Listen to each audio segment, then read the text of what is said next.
गणना प्रकरण 23. मग बलाम बालाकाला म्हणाला, माझ्यासाठी येथे 7 वेद्या बांध आणि माझ्यासाठी 7 गोऱ्हे व 7 मेंढे तयार ठेव. बलामाच्या सांगण्याप्रमाणे बालाकाने केले आणि बालाक व बलाम ह्यांनी प्रत्येक वेदीवर एक एक गोऱ्हा व एक एक मेंढा अर्पिला. तेव्हा बलाम बालाकाला म्हणाला, तू आपल्या होमबलीपाशी उभा राहा, मी जरा जाऊन येतो. कदाचित परमेश्वर मला दर्शन देईल. जे काही तो मला सांगेल ते मी तुला कळवीन. असे म्हणून तो एका उजाड टेकडीवर गेला. बलाम इस्रायल लोकांस आशीर्वाद देतो. देवाने बलामाला तेथे दर्शन दिले. तेव्हा बलाम त्याला म्हणाला, मी 7 वेद्या तयार केल्या आहेत आणि प्रत्येक वेदीवर एक एक गोऱ्हा व एक एक मेंढा अर्पिला आहे. तेव्हा परमेश्वराने बलामाच्या तोंडी शब्द घातले व म्हटले, बालाकाकडे परत जा आणि ह्याप्रमाणे बोल. तो त्याच्याकडे परत गेला. तेव्हा पहा, बालाक व सर्व मोवाबी सरदार हे आपल्या होमबलीपाशी उभे होते. बलाम काव्य रूपाने आपला संदेश देऊ लागला. बालाकाने मला अरामाहून, मोवाबाच्या राजाने मला पूर्वेकडील डोंगरवटीहून बोलावून आणले आहे. ये, मज प्रित्यर्थ याकोबाला शाप दे. ये, इस्रायलाला धमकी दे. ज्याला देवाने शाप दिला नाही त्याला मी शाप कसा देऊ? ज्याला परमेश्वराने धमकी दिली नाही त्याला मी धमकी कशी देऊ? डोंगर माथ्यावरून ते माझ्या दृष्टीस पडत आहेत. टेकड्यांवरून मी त्यांना पाहत आहे. पहा, हे राष्ट्र अलिप्त राहणारे आहे. ते स्वतःला अन्य राष्ट्रांबरोबर गणित नाही. याकोबाचे रजःकण कोण मोजू शकेल?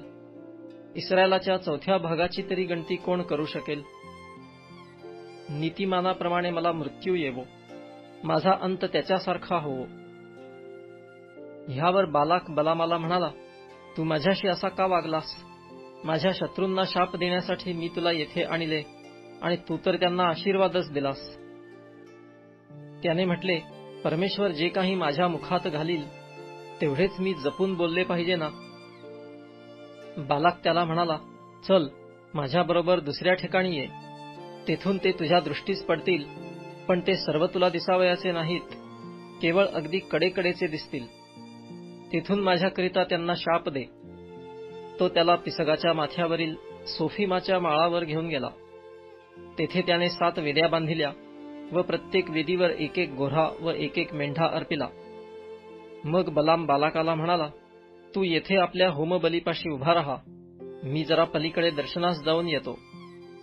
परमेश्वराने बलामाला दर्शन दिले आणि त्याच्या तोंडी शब्द घातले व म्हटले, बालाकाकडे परत जाऊन त्याला असे बोल. तो त्याच्याकडे परत गेला. तेव्हा बालाक मोवाबी सरदारांसह होमबलीपाशी उभा होता आणि बालाकाने त्याला विचारिले, परमेश्वर काय बोलला?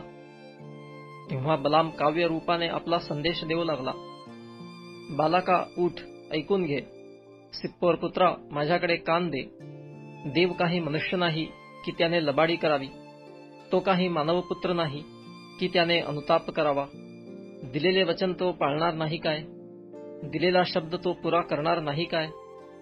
पहा, आशीर्वाद देण्याची मला आज्ञा झाली आहे. त्याने आशीर्वादच दिला आहे. तो मला मागे घेता येत नाही. त्याने याकोबात अनीती पाहिली नाही.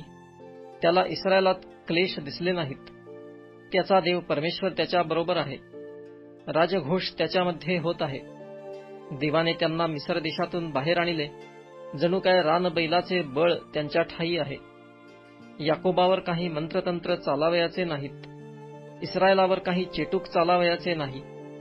यथाकाळी याकोब व इस्रायल यांच्याविषयी असे म्हणतील, देवाने केवढे कार्य केले. पहा, हे राष्ट्र सिंहिणीसारखे उठत आहे. सिंहाप्रमाणे ते उभे राहत आहे. शिकार भक्षण करीपर्यंत, वधिलेल्यांचे रुधिर प्राशन करीपर्यंत ते बसावयाचे नाही. बालाक बलामाला म्हणाला, तू त्यांना शापही देऊ नको आणि आशीर्वादही देऊ नको. बलाम बालाकाला म्हणाला, परमेश्वर सांगेल त्याचप्रमाणे मला केले पाहिजे असे मी तुला सांगितले नव्हते काय? मग बालाक बलामाला म्हणाला, आता चल, मी तुला दुसऱ्या ठिकाणी नेतो. तेथून तू त्यांना माझ्याकरिता शाप द्यावा असे कदाचित देवाला योग्य वाटेल.